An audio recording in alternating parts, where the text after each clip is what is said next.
three bills we're going to consider today. And Ms. Childress, would you please take the roll? Representative Allemand? Present. Representative Angelos? Here. Representative Haroldson? Here. Representative Pendergraft? Excused? Representative Sherwood? Here. Representative Smith? Here. Chairman Bear?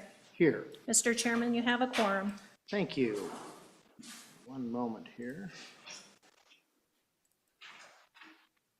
We're going to start with the appropriations bill, property conveyances near critical infrastructure, House Bill 97. Do I have Representative Nicholas, if you would come up, and is Ms. Ravalli here? Oh, perfect. Great timing. All right. Ms. Ravalli, thank you for helping out with this. And I'll just tell you right now, I think we have one tomorrow morning that I may ask for assistance on as well, another appropriations bill. So with that, Representative Nicholas, would you like to begin? Thank you, Mr. Chairman. So just to provide a little bit of background and after an explanation, and then I'll turn over the explanation and the walkthrough to Tamara, and then also Director of Homeland Security, Lynn Budd, who worked with us. So last summer, we formed a working group in appropriations that was consisting of Senator Kinski and Senator Salazar, myself, Representative Larson, and Representative Stiff. And the purpose of that was to review the foreign property ownership bill, which was House Bill 77 that we passed in the prior session. There had been some issues raised by the county clerks and some clarifications on that bill. And so we met 3 different times, went through about 6 iterations or drafts of this bill with Tamara helping us put it together. And the crux of what this bill does, it takes the responsibility of the county clerks reporting every land purchase within 5-mile radius of critical infrastructure and transfers that responsibility to the Department of Homeland Security. And the clerks didn't want to do it, and they didn't really have the capacity, many of them, to do it. And basically the Office of Homeland Security said we can do it. And so I'll let her describe that process. And then we just kind of simplified the bill, the language in House Bill 77 in terms of definitions. And with that, I think that's about all that I have, just to kind of provide you the background scenario of how we got here today. And happy to answer questions, but I'll turn it over to Tamara. Thank you, Representative Nicholas. Any questions for the bringer of the bill? Okay, thank you. Ms. Ravalli, would you please proceed? Okay, I'll walk through the bill now. This is, the title of the act is an act relating to Homeland Security, amending duties of the county clerks, the Division of Criminal Investigation, and the Director of the Office of Homeland Security for identification of conveyances near critical infrastructure, repealing requirements of the county clerks to provide a list of designated critical infrastructure zones, and amending and creating definitions. Most of this bill started out with just that simple change from shifting the duty of figuring out within the map that's produced by the governor that defines all of the critical infrastructure zones in the state, shifting that duty of figuring out when there's been a conveyance within one of those zones, within 5 miles of a critical infrastructure facility. It was shifting that from the county clerks to the Office of the Homeland Security. What the working group and JAC did along the way was they saw a few other places to conform, revise or expand or improve definitions, and so that's where more of the text of the bill comes in, but it was originally just limited to that simple change, that simple shift of duties. The first change, one of those conformances, comes on page 2. This is within Title 9. This relates to the Division of Criminal Investigation, and it was created in Senate File 77 last year. On line 7, conveyances, it used to read leases and leasehold interests, and that's now stricken and saying as defined in 1913 501 AI. So conveyances is defined, And it now includes, within that definition of conveyances, leases and leasehold interests. So you're not taking out leases and leasehold interests from the bill, you're just moving them into the definition. So conveyances is defined within or near designated critical infrastructure zones. This is putting the duty to the division to investigate. So we strike the duty to investigate from the county clerks on lines 9 through 10, and then begin a new sentence that the division may investigate whether any conveyance reported by county clerks in accordance with the statutes that we'll see later may result in a threat to national or state security, or whether the conveyance involves a designated country or person as defined by 1913 501A IV. Then that change is related to lease and leasehold interests, and the definition of conveyance is changed on lines 22 and lines 23, and on page 3, lines 4 and 5, and 9 and 10. Then the change under Title 18, this begins on line 12 of page 3. This relates to county clerks within the cities and counties Green Book. The county clerk shall report all conveyances as defined to the director of the Office of Homeland Security. So that's where that burden shift came, of figuring out which of the conveyances were within 5 miles. Used to be to the county clerks under Senate File 77. Now it's to the director of Office of Homeland Security and the Division of Criminal Investigation. On page 4, we're now within the Office of Homeland Security statutes, 1913-104. This relates to the director and the duty related to consulting with the governor and assisting with the Attorney General and the Division of Criminal Investigation on the designation of critical infrastructure zones, and the investigation and identification now, that's shifted from county clerks to the office. The identification of conveyances, you strike leases and leasehold interests and point to the definition, and then reference that the county clerks will disclose the recordings for all recordings. On page 5 are the changes to the definition of conveyance. It previously pointed to Wyoming Statute 34-1-102 on page 2. This is within the real property and conveyances title of statutes.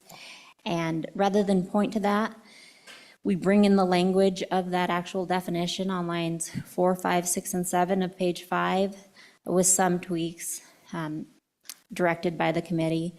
But to be more inclusive, it includes every instrument in writing by which any interest in real property is created, alienated, mortgaged, leased, or assigned, or by which the title to any real property may be affected in law or equity.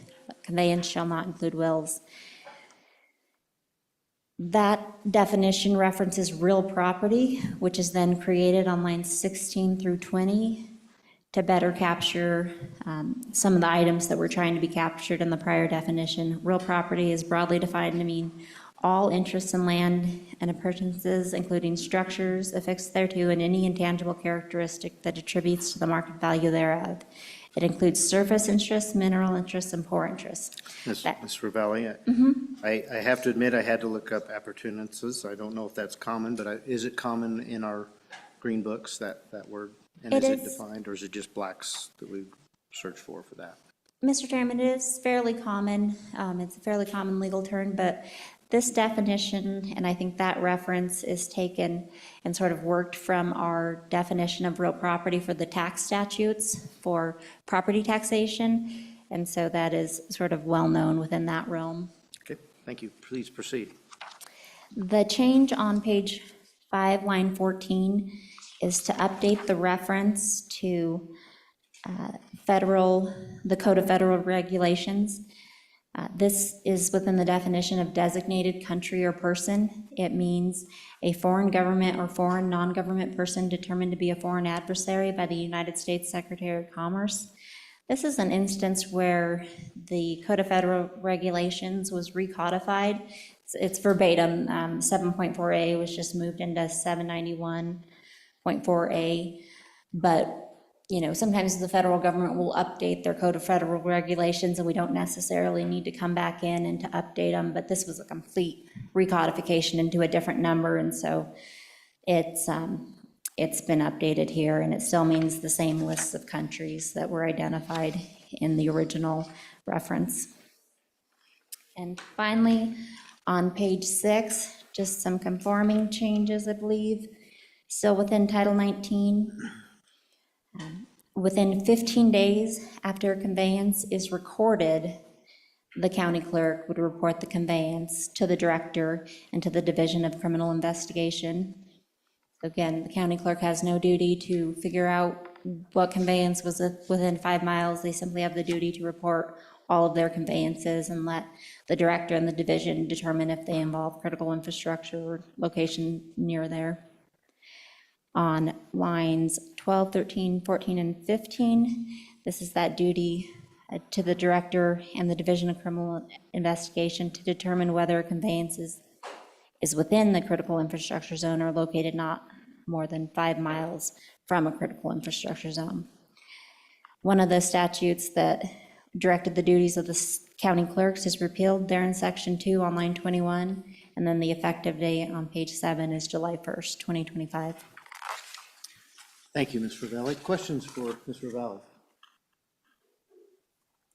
I have one. There may be some conversation later on page 2, line 23 at the bottom, and it's also found on page 4, line 15. We use the word within. Is there any material difference between using the word within 5 miles versus up to 5 miles?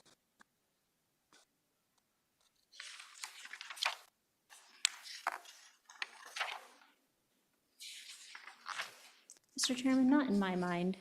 If we're inconsistent in the statutes, we can make that consistent. But others might have an opinion, but to me, it would just be more important to be consistent throughout the statutes, so that way it wouldn't appear as if the legislature intended 2 different things. If you could, find out which is preferred throughout the statute, I would appreciate that for the committee. All right. Thank you, Ms. Ravelli. All right. We will go ahead and open this up for comment. Ms. Childress, do we have anyone online? Okay, not for this bill. Director, please come forward. Director Budd, thank you for being at Appropriations. Welcome. Thank you, Mr. Chairman. Appreciate the opportunity to visit with you all today. This bill reverses, as Representative Nicholas said, it reverses the direction of the information flow. That's really important for two reasons. And we had conversations with the Clerks Association very soon after the bill passed last year, directing us to create the critical infrastructure zones. As we work through, how are we going to do this, So I have a concern for communicating the critical infrastructure zones out. That is very sensitive information.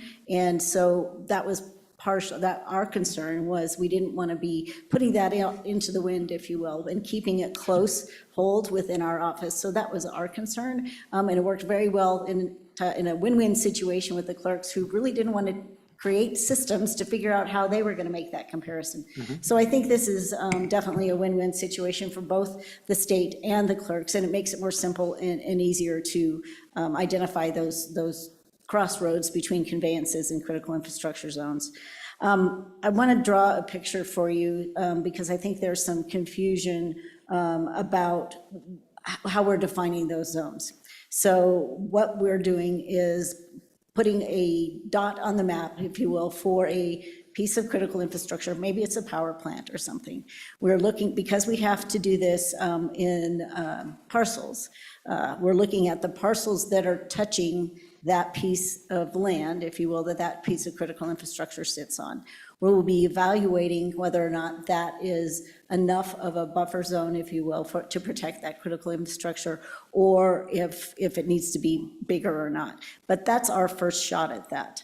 And your question with regard to, and appreciate you addressing that, the Division of Criminal Investigation came to us as our partner and said, this appears to say that we have a critical infrastructure zone that we're defining, and it appears to say that then they have to investigate an additional 5 miles outside the critical infrastructure zone. And my colleague is on his way. Hopefully, he will get here to make sure that he can communicate this better, because it was his concern. So if you were to change, for instance, on line 23, page 2, line 23, the within to up to, that would make it a limitation versus a requirement for them to investigate within that 5-mile zone. And that's the same on page 3, line 9, as well as, I found one more, page 4, line 15. So that is their interpretation of the change from up to, from within to up to, and they asked me to convey that to you today, but he will be coming here shortly to answer any questions you might have. I spoke with Director Jones this morning, and the colleague that I work with is the head of the Fusion Center. I'd be happy to answer any questions about our progress so far on this bill or on this task at hand, or any questions on the changes we're requesting. Thank you. Any questions for Director Budd? Representative Harrelson. Thank you, Mr. Chairman. Thank you, Director, for being here today. Obviously, there's a lot of unknowns as we're still kind of building a program right now, right? And I think we were seeing maybe it wasn't the best to put it in the hands of the clerks. Maybe we needed to move this around. Any concerns that you have of having the net being wide enough to catch what we need to catch? Go ahead, Director Budd. Representative Harrelson, no, I don't have any concerns there. We did just, when talking about the 5-mile radius, if you look at a 5-mile radius around F.E. Warren Air Force Base, it covers the entire city of Cheyenne. So we're trying to make sure that we aren't putting too much review on the board, if you will. We're trying to keep those zones as narrow as necessary to ensure the safety and security of those critical assets. Yeah, we are a state of small towns and long roads, long streets, right? All right, any further questions? Director Budd, thank you. And if the person from DCI gets here, we'll let them come in and interrupt. All right, thank you. And do we have any elected officials who would like to opine on this? Seeing none, do we have any of the public here that are not part of an association? All right, do we have members of an association that would like, oh, I'm sorry, would you like to come forward, clerk?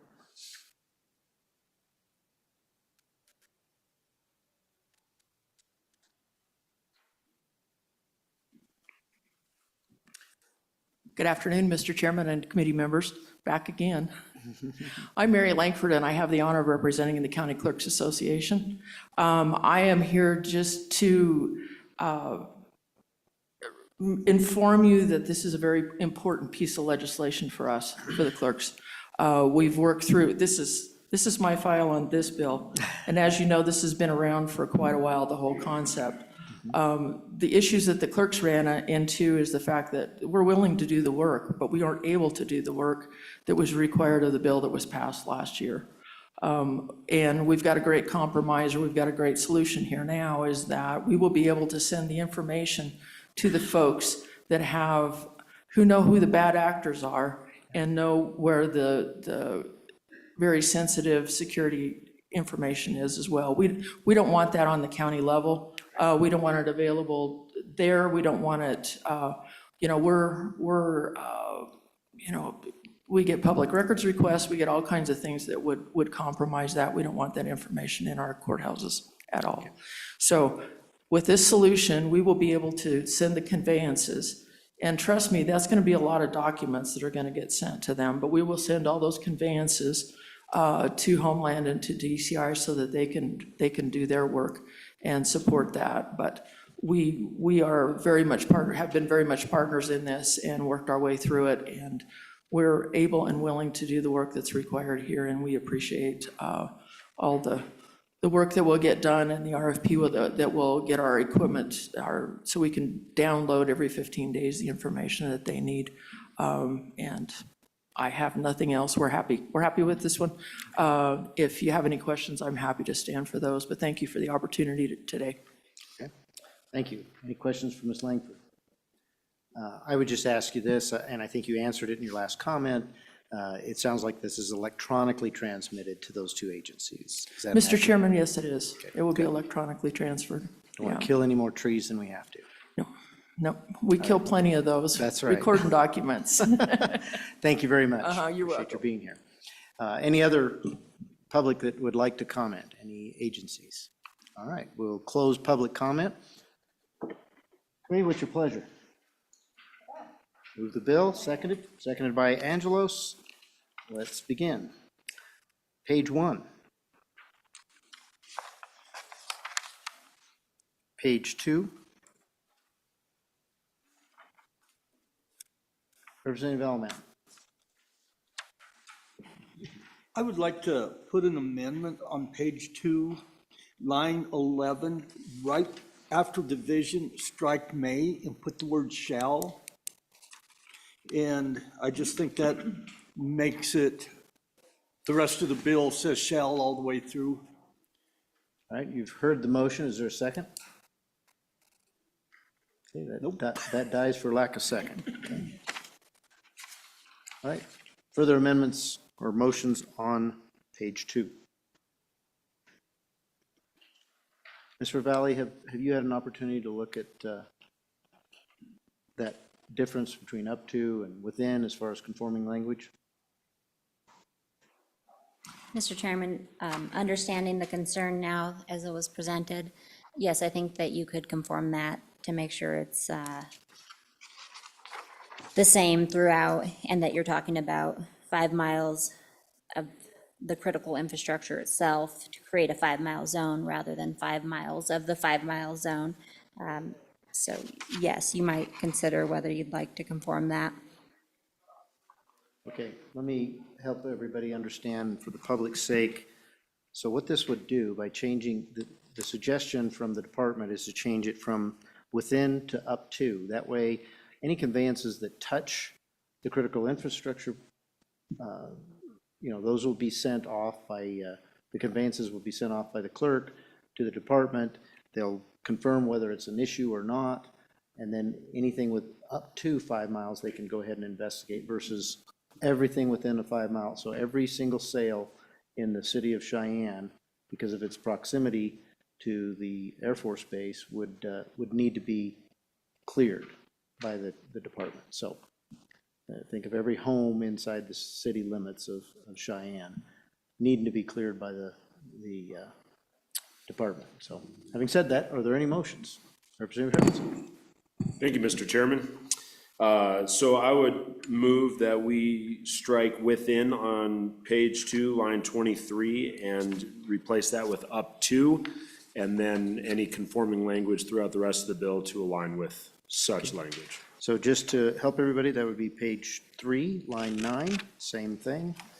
And page 4, line 15, same action. You've heard the motion. Is there a second? Second. Seconded by Representative Smith. Any discussion on the motion? Seeing none, all those in favor of Representative Harrelson's motion, say aye. Aye. All those opposed, no. That carries. Okay, we were on page 2, page 3. Page 4.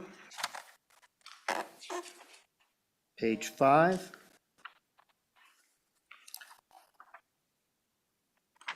Page 6. Page 7. All right, any discussion on the bill? Seeing none. Ms. Childress, will you please take the roll? Roll call vote, House Bill 97, do pass with amendments. Representative Alleman? Aye. Representative Angelos? Aye. Representative Harrelson? Aye. Representative Pendergraft voted aye via absentee. Representative Sherwood? Aye. Representative Smith? Aye. Chairman Bear? Aye. Mr. Chairman, 7 aye. Thank you, Ms. Childress. Well, he left the room, so I guess he volunteered. We'll have Representative Nicholas present this bill on the floor. Mr. Speaker Pro Tem, would you mind making a note of that, Mr. Speaker Pro Tem? Will you make a note of that, let him know? All right, we have, Yes, sir, I'll take care of that. all right, Representative Knapp, if you please come forward. Welcome to House Appropriations, the most efficient committee. All right, we're going to be discussing House Bill 245. Chairman Knapp, please proceed. Mr. Chairman, thank you. And thank you for taking a load off other committees as well by accepting some of these bills into yours. I appreciate it. You bet. Today, I present to you House Bill 245. It's pen and paper ballots. And it's a fairly simple bill. It asks for clerks to have a pen and paper ballot as a default method to mark ballots. And there's, I think Laramie's a good example. There are areas where you can use a screen to do your vote. And based off that screen, it'll give you a printout. It almost looks like a receipt. And the only problem with this method is it uses source code to do your receipt. So you can look on it and there's different. There's a basically a bar method on there with source coding at the bottom. That coding is proprietary. And so once you put that in to be counted, it counts it, but you don't know if it actually printed off what you had selected on your screen. So the only way of knowing that would to have the source code, especially if there were an audit situation. And so this would simply go back to a paper pen method, and it does provide for exceptions, and those are persons with disabilities. The federal accessibility requirements, this is on page 2, shall conform with the requirements of the selection code for voting machines and electronic voting machines. And then it also further on gives the option for the clerks in different elections. So a multi-county district election, for example, on page 4.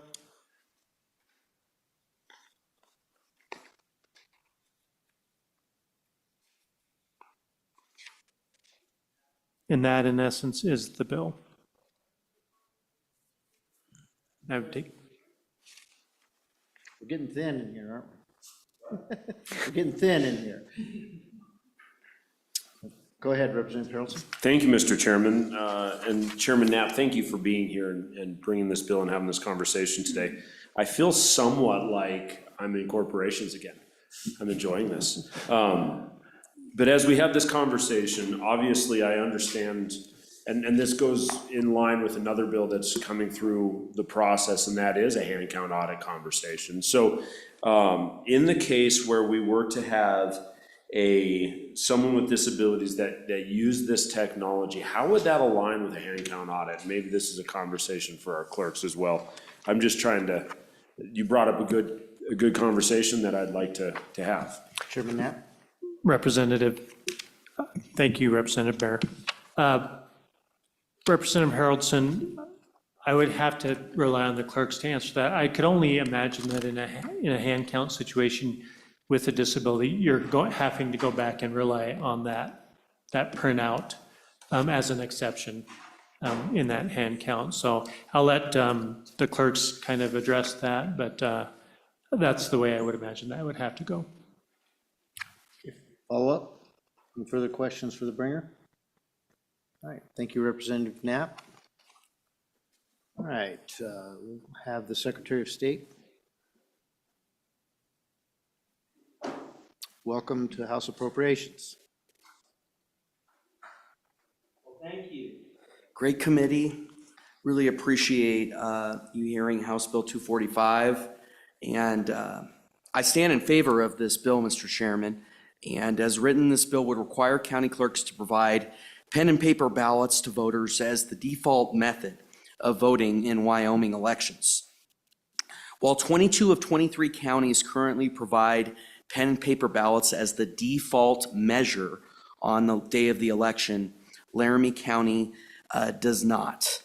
And while it's only one county, it is the largest county. It accounted for 16% of votes cast statewide in the 2024 general election.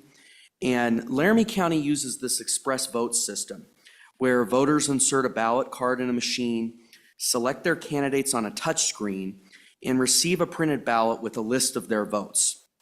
However, the tabulation machines count votes on these ballot cards by reading barcodes that are printed on the ballot card, not by reading the printed names on the voter's ballot. So, happy to hand this out, but here's a little photo of what it looks like. So it's the barcodes that are casting the ballot, not the names on there. And so it's very unsatisfying experience when you're the voter. I mean, I've seen it both ways. I live in Laramie County now, pursuant to Wyoming state law, but I used to live in Natrona County.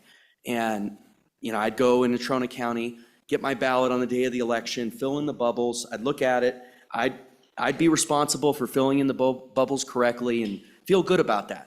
But in Laramie County, I do the touchscreen and the receipt prints out, and there's no way of knowing that the names corresponding on the receipt correspond to the barcodes. And it's a very unsatisfying experience, candidly. Now, I know there's testing on these, and there's been a lot of disputes on the testing. The reality is that the testing is more complex for this express vote system than the oval ballots. Now, and I know this is going to come out later, every county currently has an express vote system for individuals with disabilities and situations under federal law where that accommodation needs to be made. And that will continue.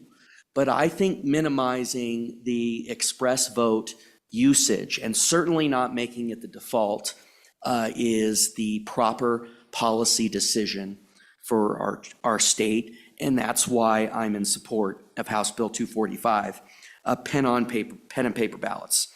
Relying on the barcodes decreases trust in our elections because electors cannot verify that the barcodes on their ballot correspond with the candidates they voted for. And when I talk to electors, to Wyomingites about this, they're shocked that it's not the names that are casting the ballot when they get the receipt, that it is the barcodes. Because it's a reasonable thing to assume that when it prints this out, that what you're reading is that it's the words that are going to cast the ballot, but it's not. And so I think this is something we need to continue to increase awareness on because it is an issue. This bill will increase confidence in our elections, and this bill does allow the use of the express vote systems to comply with the ADA, and certainly if there's any other reasonable carve-outs that need to be made here, I'm open to that. But I think it strikes the right balance in saying that the default method, which 22 of 23 counties do currently, will be the ovaled pen-to-paper ballot. Thank you. Representative Scott. Thank you, Representative Mr. Smith. Chairman. Mr. Secretary, do you know of any other situations that are problems with the express voting machine? So for instance, I personally like the filling in the bubbles, and my wife likes the express, but she mentioned to me in our district, we had just, I believe, like 11 school board members, and only 10 of them fit on the page. And so most people maybe hit the next page on that screen because she was specifically looking for an individual, and they were the only individual on the next page. So do you see other issues like that? Wow, Mr. Chairman, that's a great point. I mean, when you have a screen and you have more candidates than what will fit on the initial page, if people aren't scrolling through, that's another really important point. And I know in the world of electronics, there are some people that I think like the touchscreens, but I think once you talk to them about actually knowing how the ballot was cast and the fact that I don't know what these barcodes mean. I don't think anybody can, I don't know, maybe you can help me, Representative Smith, how these barcodes, how they correspond with anything that I can turn into verification that my ballot is cast a certain way. But the reality is you can't. And I think once for me, that's sort of hook, line, and sinker. That's ball game for me, that these should not be the default and should be used only in certain situations. And then you add in the testing disputes, which we're trying to fix with House Bill 278. The testing is a lot more complex when you add in the second layer. Now, we are going to have to do it anyway because you have to have the carve out. But making it the default maximizes its use in these elections, and especially when it's the largest county that's using them, 16% of the ballots cast in a statewide election. It's, I think, an important policy choice for us to weigh in on. Further questions for the Secretary?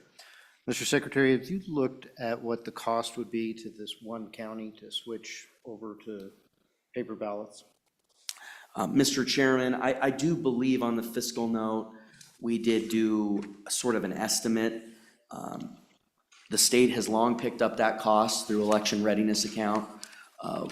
We bought some machines for Laramie County in this last election, and,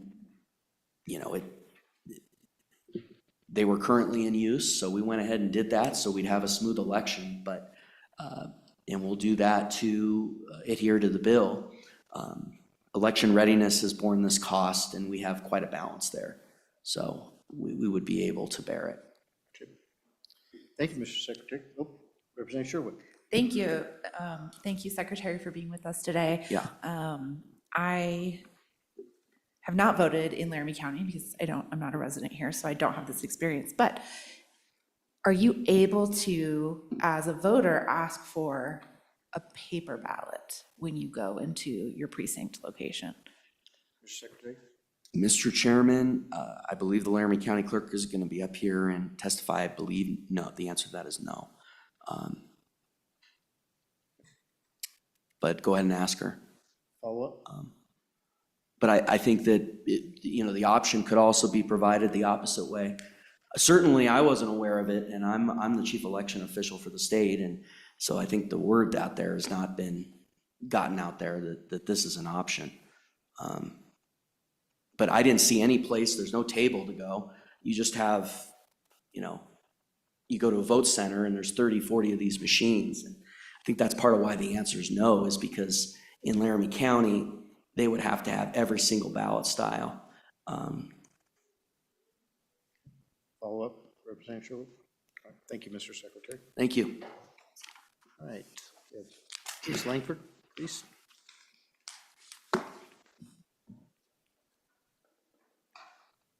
And Ms. Childress, we will go to Ms. Freeze next. Clerk Freeze. Welcome to Appropriations.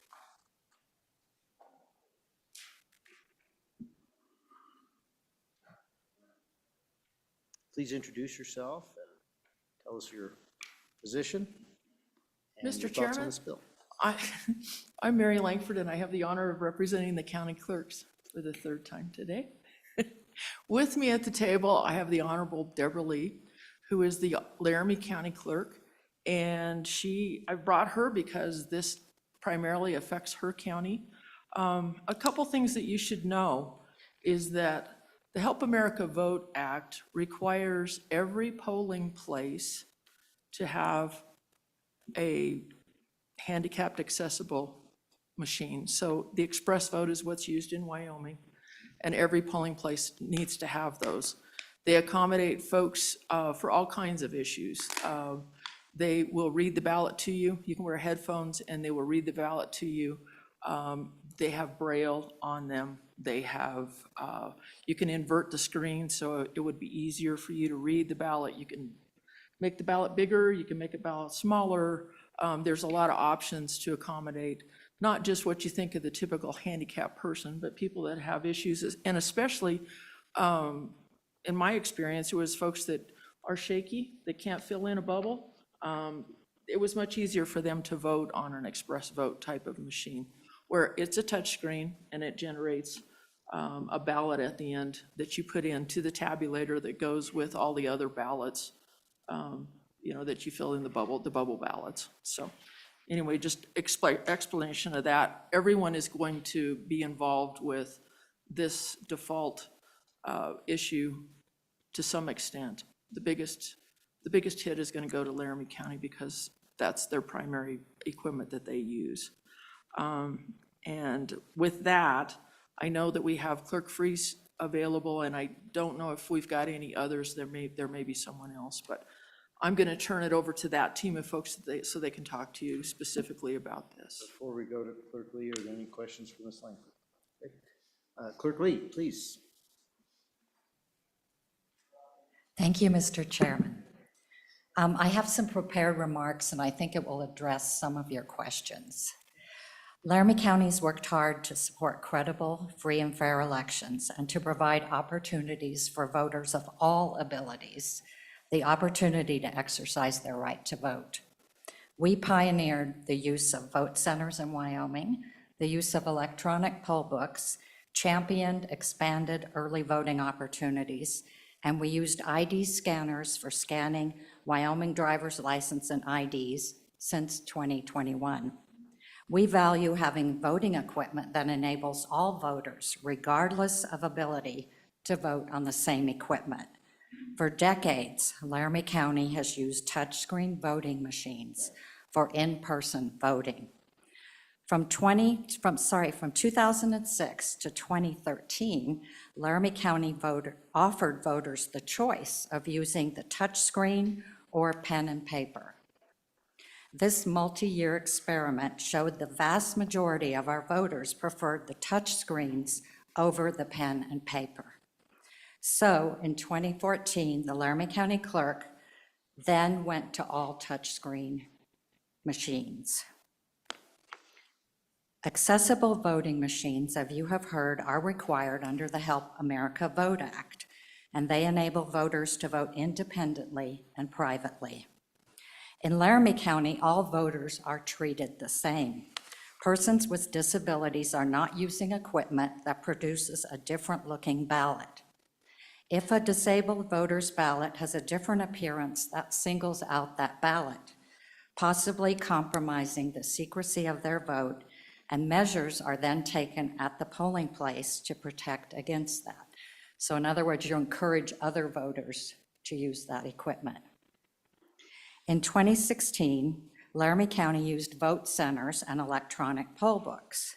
Vote centers enable any voter within the county, no matter where he or she lives, to cast a ballot at any one of our 7 vote centers. The touchscreens added a layer of security to ensure that voters receive the correct ballot.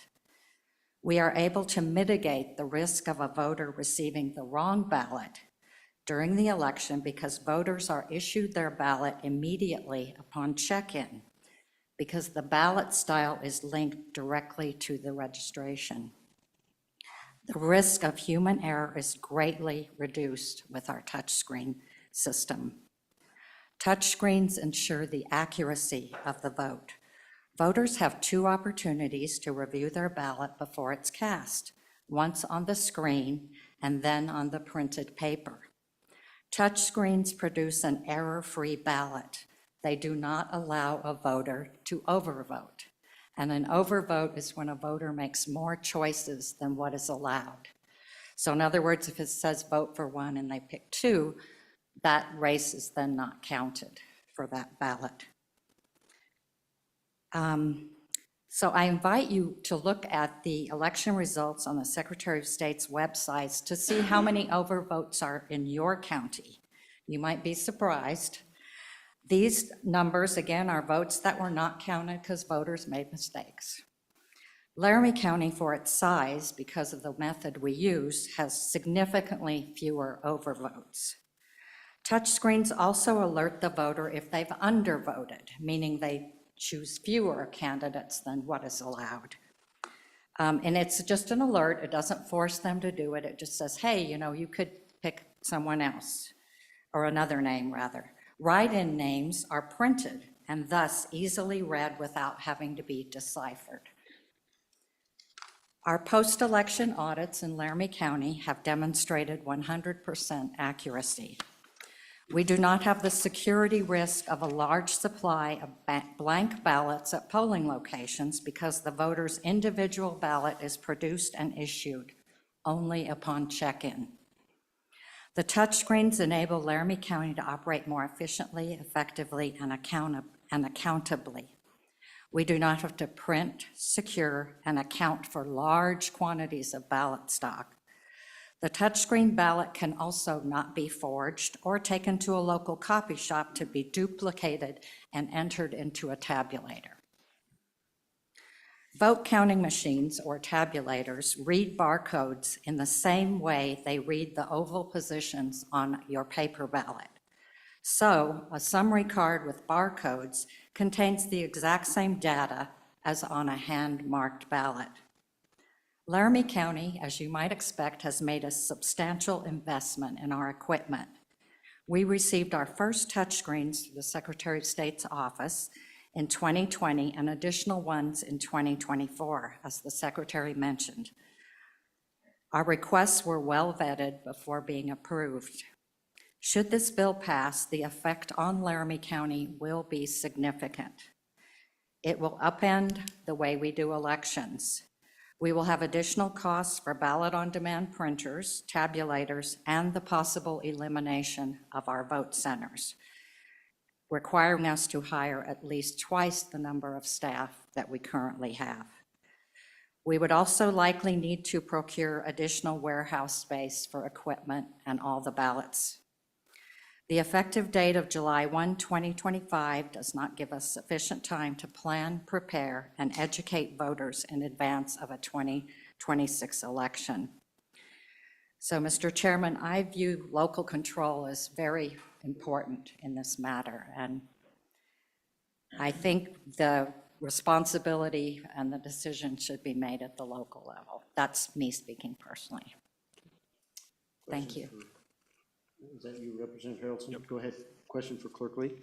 Thank you very much, Mr. Chairman. Kirkley, thank you for giving us that background on your systems and how they work. I'll be honest with you, I used this system a couple years ago in Platte County, and I thought, that's not a bad idea. And then it printed out the ballot. And I'll be honest with you, I got stuck on that. I saw, I'm like, what is this? Well, it reads it in the tabulator. I'm like, what is it? It isn't a ballot. It's jargon. And that was where I really struggled, to be honest with you. Is there any technology out there that gives us a ballot that comes out that looks like a ballot, where you can audit it yourself and go, yep, that's who I voted for, stick it into the machine? Is that out there? Is that technology out there? Or do all of the systems have the barcode design printouts? Mr. Chairman, thank you. Representative Harrelson, I know Election Systems and Software, which is the company that is certified by the state and all counties use it, they do not have such a system. Not for the accessible ballot. I don't know if there's other vendors or not that do something different. Okay. Further questions? Representative Scott Smith. Thank you, Mr. Chairman. Clerk Lee, similar question to what I asked Mr. Secretary. Have you ever had it where in a race, all the candidates were not listed on one page and they had to hit second page? Yes, Mr. Chairman, Representative Smith. Yes, we do have, for example, school board, we do have a number of candidates, and it just continues on to the next screen, and it says very clearly, that there's more candidates. Next screen, next screen. Representative Sherwood. Thank you, Clerk Lee. Could you offer any clarification to the scenario where a voter comes in and requests a paper ballot at a polling location? Clerk Lee. Yes, Representative, Mr. Chairman. Voters who want a paper ballot, they certainly can vote absentee, but I don't recall where we've had voters going into vote centers and asking for a paper ballot. I mean, you see, we've been using these for decades. And so a long time, and people that are from here are well used to. In fact, they don't know how to mark a paper ballot, I have to be honest. We did special district election where we had a pen and paper ballot, and the voters were frozen. I mean, they had a lot of trouble. They did not mark the ballot correctly. They were circling, they were putting X's, they were, so that's why I said we need a lot of time to educate if we are going to upend our system. Okay. Representative Smith. One final question. Having a disability myself, that's area near and dear to my heart. My question is, are there often times where people with certain disabilities that can't use the machines, or does it completely encompass all disabilities? Or are there times where different officials need to help assist, even using those machines? Mr. Chairman, Representative Smith, a voter is allowed by law to have a person of their choice assist them, provided it's not their employer or a union member or union boss. So some voters do have someone assisting them, but I have seen voters with very significant disabilities. There is a sip and puff as well on the equipment. It's very versatile. It's remarkable what it can do and how it enabled voters to vote independently, should they so wish to do so. No further questions? Thank you, Clerk Lee. Appreciate Thank you, that. sir. Ms. Childress, if you'd bring in Clerk Freeze.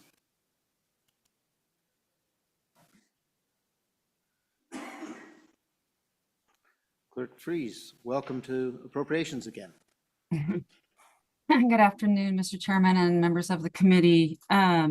So I also have vote centers due to the fact that I could no longer get enough election judges, so we started that process.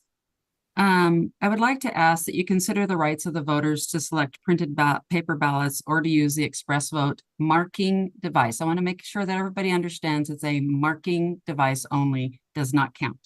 As a voter, I feel I know which method works best for me. Here are some other reasons. You cannot try to identify a disabled person. And in my case, in a vote center, so when they come to us, we have most of the ballots in the area where my vote center is for who I think might come to that area. But I might have like a school teacher that lives in another part of the county that works there and they want to vote before they go home, then they have been voting on the express vote. I don't have a problem adding some more ballots. It's just cost. It is a cost to us to do that, but I don't have a problem necessarily setting up some more ballots.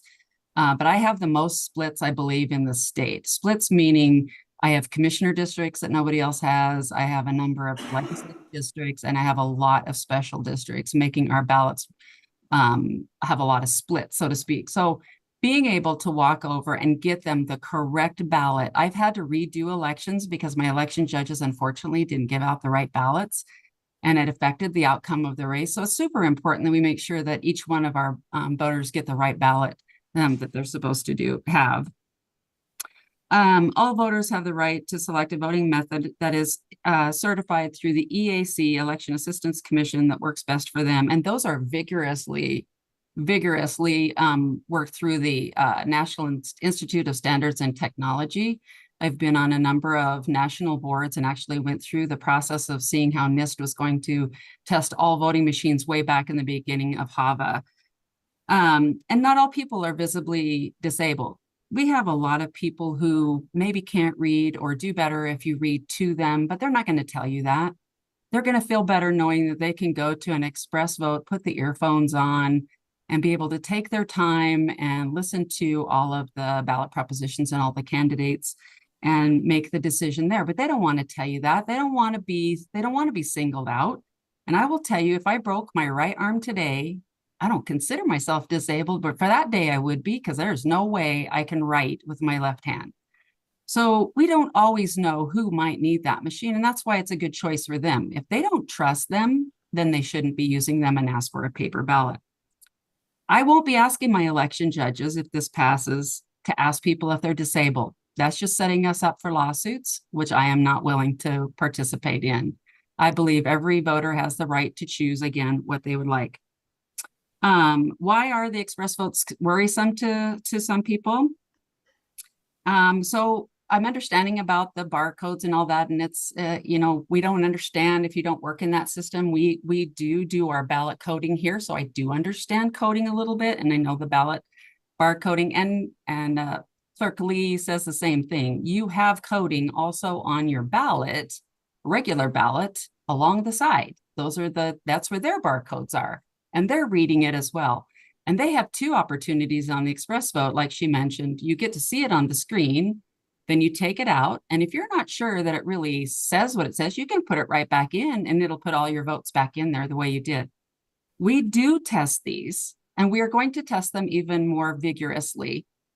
And so when we do test them, our job is to say, I put it in this way, and when it goes through the voting machine where it is tabulated, it must come out that way. We do that testing. We're required to do that testing. I did send you all information from ES&S on the securities of these, and I hope you take some time to read those and look through their information about it.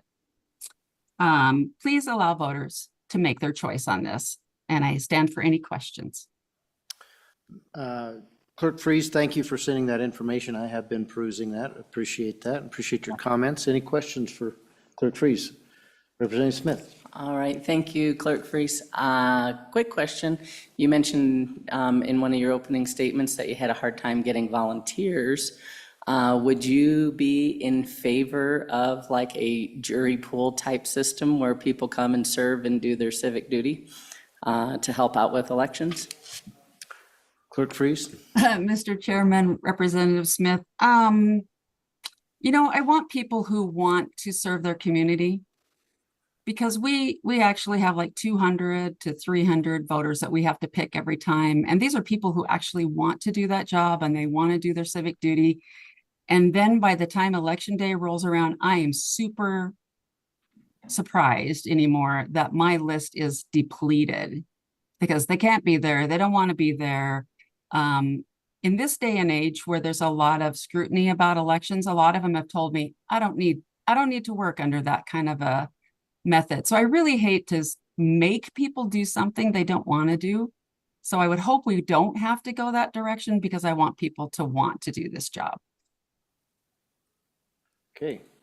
Any further questions for Clerk Freeze? Thank you, Clerk Freeze. Appreciate your being here. You bet. Thank you. Okay. Anyone else that would like to testify? Ms. Langford. Mr. Chairman, I would like to just, to wrap up, we've reviewed the bill and we'd like to offer just a simple clarification amendment Please that you proceed. might want to consider. Okay. It would be on page 2, line 6.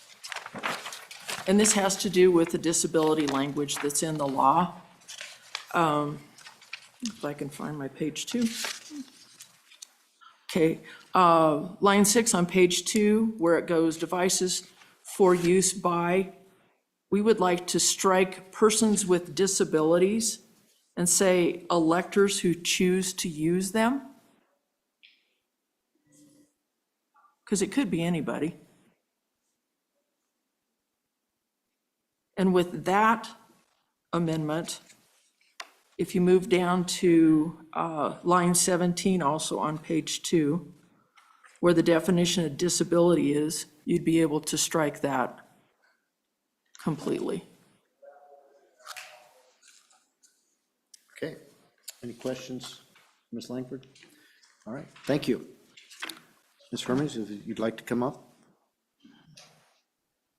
please proceed. Yes, thank you. Mr. Chairman, Committee, Marguerite Herman, League of Women Voters, and I can't possibly add much to what you've already heard, and I'm glad that you had the clerk from Laramie County, the most populous with the most experience, the most voters, and so you get the wealth and really the benefit of Ms. Lee's experience. I'm a Laramie County resident, so that's what I've been living with for several years. And I will just say, just add one more thing. I think, you know, on the thing where your screen is filled up with the names and there's more on the ballot, it does prompt you to move on to the other ballot, under the other, and I believe, and I guess I can correct me if I'm wrong, I think on the ballot, the names rotate, so you don't get the same order every time, so that the same people on the second page are not the same people. So there is an attempt to kind of equalize that. And I will just say that I like the choice that was just suggested to you. I think that's where a lot of people have comfort levels for, you've heard all that. And I would just say the League of Women Voters really favors a method of voting that provides the greatest access, the greatest accommodations, the greatest accuracy, the greatest speed of counting. We haven't even really gotten there yet, if machines are not used, but also the least risk of error. And I think the system that Laramie County uses, these election system software, if there's another means out there, I guess, we can see if someone's interested in exploring that. But I am a satisfied customer, but I will just say that that seems to hit all of those points that the league is interested in. And so I encourage you to amend it as suggested, or just revert back to clerks who will use and actually I'll just mention that these clerks, there's no county like another county in Wyoming. We have 23 really unique populations, and distribution of rural and urban, although urban is a term of art, I guess. But the distribution and people coming to one population center, each is so unique, and the clerks really can be trusted to make something that's going to serve their voters, produce fast results, accurate results, and so I think just status quo would serve people well, but certainly if to go with the choice thing, if you decide to go with the bill. So thank you very much. Ms. Herman, one of the responsibilities of the Secretary of State is to create consistency across the state. Do you think that there's any issue with these types of machines being the majority of the machines in this county versus the rest of the state? Well, Mr. Chairman, I would suggest that there actually is quite a bit of uniformity with these two methods.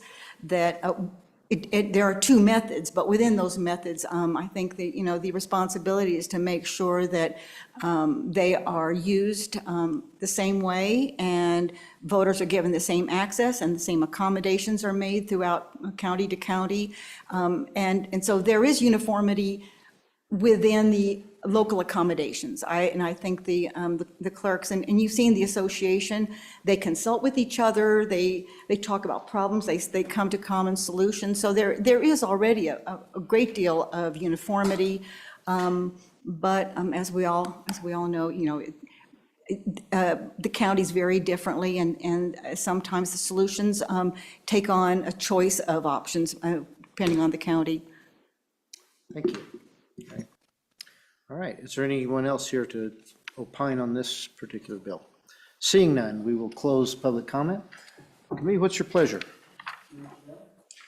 Bill's been moved, seconded. Do I have a second? Seconded by Representative Alaman. All right, let's go through the bill here real quickly. Page 1, any concerns or motions? Page 2, Representative Sherwood.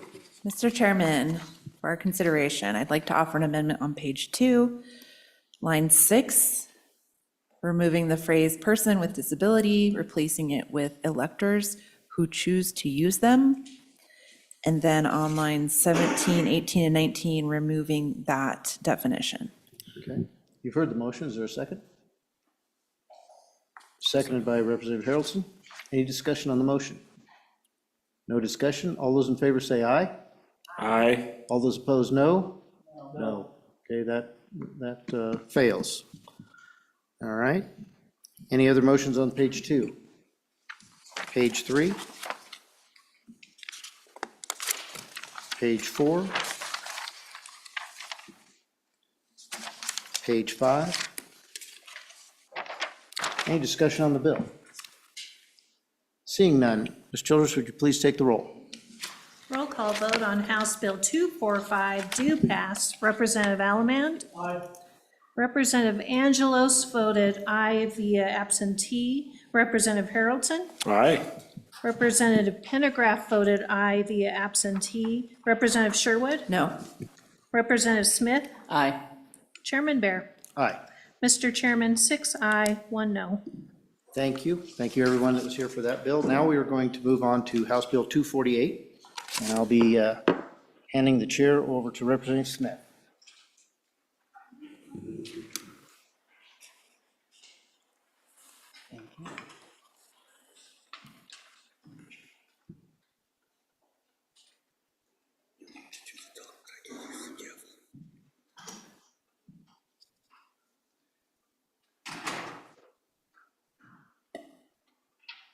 Thank you, Chairman Bear, for coming before us and presenting House Bill 248.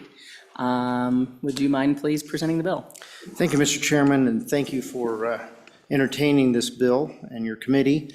So this bill, we addressed somewhat in the budget as we went through it, and this has to do with a position that the governor basically made out of whole cloth, and then B11 notified the legislature.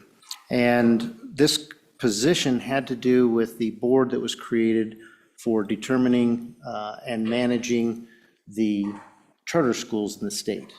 So when the board was created, there was a position created that was under the supervision of the superintendent of instruction, and that position was supposed to manage the board. And that position, I don't believe, is solely devoted to managing the board and their activities. So I'm sure the executive felt there was a need to provide more assistance to ensure that the board was being effective, as well as making sure there was an employee that could go out and visit the charter schools and make sure reports were being completed on time and that things were running smoothly. So basically, this is pushing back on the governor for developing that position without legislative authority. So basically, what we're doing here is adding some language where in 9-2-1005, the governor has a few shall nots, and we add the language you'll see on page 2 for Romanet number 3, and we say specifically, this added language, authorize an increase in the amount appropriated by any legislative appropriation act from the Public School Foundation Program account, except to ensure sufficient funds are available to fund the foundation program as defined in Wyoming Statute 21-13-101A V for each school district. And that is really the crux of the bill. And I'll stand for any questions. Any questions from the committee? Representative Harrelson? No? Okay. I just saw your finger really close to the mic, so, okay. All righty. No questions? Any testimony from the public? Any agencies? Mr. Chairman, I seem to have an effect on clearing the room. Anyone representing an association and anyone online? No? Okay. Representative Sherwood? Well, I feel like it's no fun if nobody's asking questions here. Thank you, Mr. Chairman, for bringing this bill. While I agree with it in theory, I don't know that this is the methodology that sort of sits well with me, but that aside, so am I to understand, or just for public clarification for those who are watching in their pajamas at 2 in the morning, that this still allows the governor to fulfill the obligation of the distribution of the block grant model? Mr. Chairman? Mr. Chairman and Representative Sherwood, thank you for the question. And yes, that language that you'll see on page 2, lines 3, 4, and 5, and 6 as well, we're ensuring that he has that latitude, which, you know, is clearly prescribed in his duties. We're just making sure that this language, this new language, doesn't impinge, if you will, on those responsibilities, but it's also asserting the legislature's authority over that area where we do have authority. Any other questions, committee? No? Okay. Seeing none, we will close public comment. Committee, what is your pleasure? Move the bill. Okay, bill has been moved and seconded by Representative Harrelson. Let's work the bill page by page. Page 1. And page 2. Any amendments from anyone? Seeing no. Ms. Childers, do you mind taking roll? Roll call vote, House Bill 248 do pass. Representative Allemand? Aye. Representative Angelos voted aye via absentee. Representative Bear? Aye. Representative Harrelson? Aye. Representative Pendergraft voted aye via absentee. Representative Sherwood No. Chairman Smith. Aye. Mr. Chairman, 6 aye, 1 no. Thank you very much. This concludes our noon meeting of House Appropriations. We are adjourned. Good job.